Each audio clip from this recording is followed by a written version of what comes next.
जय माता दी। नमस्कार दोस्तों, चैत्र नवरात्रि का त्योहार चल रहा है। नवरात्रि के इस पावन अवसर पर आज मैं आप सभी के समक्ष नवरात्रि में कन्या पूजन कैसे करते हैं ये बताने जा रही हूँ। आइए शुरू करते हैं। नवरात्रि 9 दिन का माँ दुर्गा का त्योहार है। इसमें 9 दिनों तक दुर्गा माँ के 9 रूपों की पूजा की जाती है। माँ की पूजा करें और उनका स्वरूप माने जाने वाली कन्याओं की पूजा ना हो, ऐसा तो हो ही नहीं सकता। क्योंकि अगर हम कन्या पूजन नहीं करते तो पूजा अधूरी मानी जाती है। चाहे चैत्र मास के नवरात्रे हों या फिर शारदीय नवरात्र, देवी भगवती की कृपा पाने के लिए 9 दिनों का यह व्रत कन्या पूजन से ही संपन्न होता है। इसलिए कन्याओं को माँ दुर्गा का प्रतीक मानकर उनका पूजन किया जाता है। कन्या पूजन से देवी माँ प्रसन्न हो जाती हैं और भक्तों को अपना आशीर्वाद देती हैं। कुछ लोग नवरात्रि कन्या पूजन को कंजक या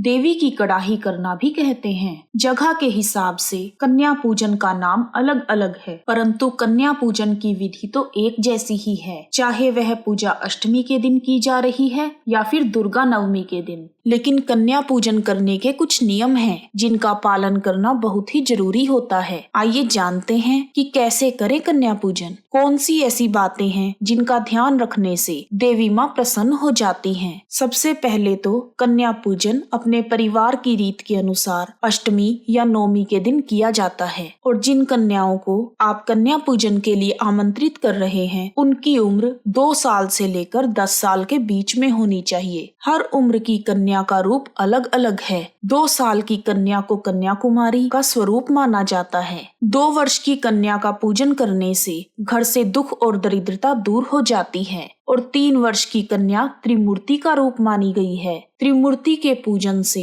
घर में धन धान्य की भरमार हो जाती है और परिवार में सुख और समृद्धि बनी रहती है। और 4 साल की कन्या को कल्याणी माना गया है, जिसकी पूजा करने से परिवार का कल्याण होता है। और 5 साल की कन्या रोहिणी का रूप मानी गई है। रोहिणी का पूजन करने से निरोगी काया की प्राप्ति होती है। 6 वर्ष की कन्या को काली माँ का रूप माना गया है, जिनकी पूजा करने से विजय, विद्या और राजयोग प्राप्त होता है। 7 साल की कन्या चंडिका होती है, जिसकी पूजा करने से घर में धन और ऐश्वर्य की प्राप्ति होती है। 8 साल की कन्याएं शांभवी कहलाती हैं, जिनको पूजने से विवाद में विजय मिलती है। और 9 साल की कन्याएं साक्षात दुर्गा का रूप होती हैं, जिनकी पूजा करने से शत्रुओं का नाश हो जाता है और कठिन से कठिन कार्य पूरे हो जाते हैं। 10 साल की कन्या सुभद्रा कहलाती है, जो अपने भक्तों की सभी इच्छाएं पूरी करती हैं। और जब आप कन्या पूजन के लिए बच्चियों को आमंत्रित करते हैं तो कम से कम 9 कन्याओं को अवश्य बुलाना चाहिए और हर कन्या को देवी का रूप मानकर पूजा करनी चाहिए। और अगर 9 से ज्यादा कन्याएं कन्या पूजन के लिए मिल रही हैं तो उसमें कोई आपत्ति नहीं है, यह तो और भी अच्छी बात है।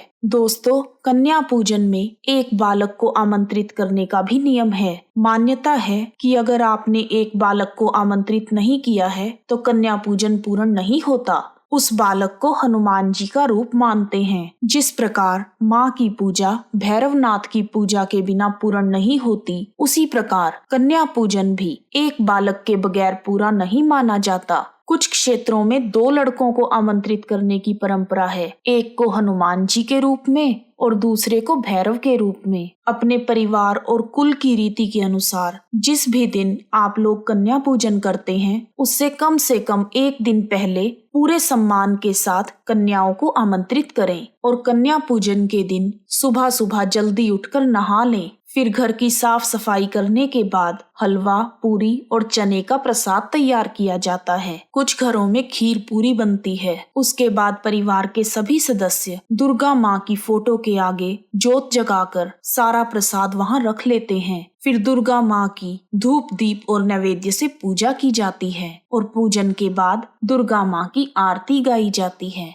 और जब कन्याएं घर में प्रवेश कर रही होती हैं, उस समय पूरे परिवार को उनका स्वागत करना चाहिए। और उनके स्वागत में नव दुर्गा के सभी नामों के जयकारे लगाने चाहिए। जय माँ शैलपुत्री, जय माँ ब्रह्मचारिणी, जय माँ चंद्रघंटा, जय कुष्मांडा माता, जय स्कंद माता, जय माँ कात्यायनी, जय माँ कालरात्रि, जय माँ महागौरी, जय माँ सिद्धिदात्री, जय माता की, जय माता की। फिर सभी कन्याओं के पैर धोकर उनसे आशीर्वाद लेकर आसन पर बिठाया जाता है। उसके बाद कन्याओं को तिलक लगाया जाता है। तिलक लगाने के बाद माँ भगवती का ध्यान करते हुए देवी की स्वरूप उन सभी कन्याओं और 2 बालकों को आदर पूर्वक माता का प्रसाद दिया जाता है। कन्या पूजन के लिए जो बच्चे घर पर आते हैं उनकी उम्र छोटी होने के कारण वो लोग कुछ शरारतें भी करते हैं। जब कन्याएं और बालक प्रसाद खा रहे हों और उनसे भोजन कहीं इधर उधर गिर जाए तो उन्हें कभी मना नहीं करना चाहिए। ध्यान रखें, जितनी देर तक वो बच्चे आपके घर पर हैं वो सभी खुश रहने चाहिए। कन्या पूजन के समय सभी बच्चों को कम से कम एक फल जरूर देना चाहिए, जिसमें आप केला या नारियल ले सकते हैं, क्योंकि केला भगवान विष्णु जी का प्रिय फल है और नारियल श्री लक्ष्मी माँ का। और इन दोनों फलों का दान करने से घर में सुख समृद्धि की वृद्धि होती है।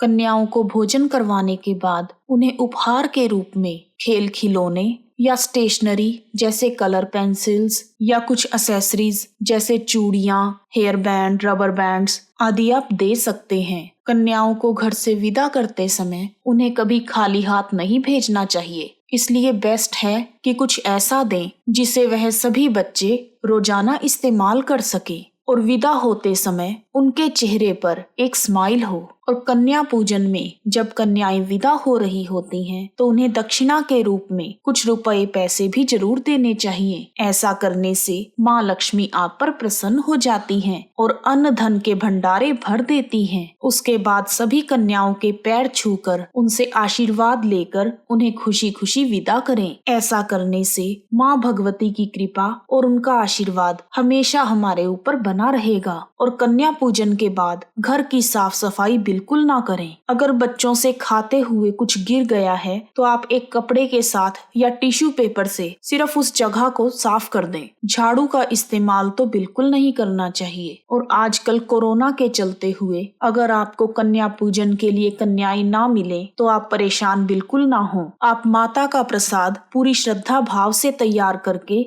विधि विधान से माँ की पूजा करें और उसके बाद कन्याओं के घर जाकर उनके लिए उपहार और फल आदि देकर अपनी पूजा पूरी कर लें। और अगर यह भी संभव ना हो तो आप पूजा आरती करते समय अपनी सामर्थ्य के अनुसार कन्या पूजन के नाम से कुछ रुपए पैसे आदि निकाल कर रख लें, फिर उन्हें मंदिर में दान कर दें। अगर आप इन सभी छोटी छोटी चीजों का ध्यान रखते हुए नवरात्रि में कन्या पूजन करेंगे तो देवी भगवती आपसे सदा प्रसन्न रहेंगी। जयकारा महामाई दा, बोल साचे दरबार की जय। यदि आपको वीडियो में दी गई जानकारी पसंद आई है तो कमेंट बॉक्स में माँ का जयकारा लगाना ना भूलें। आप सभी का हार्दिक धन्यवाद। जय माता दी। जोर से बोलो जय माता दी, सारे बोलो जय माता दी, प्रेम से बोलो जय माता दी, जय माता दी, जय माता दी।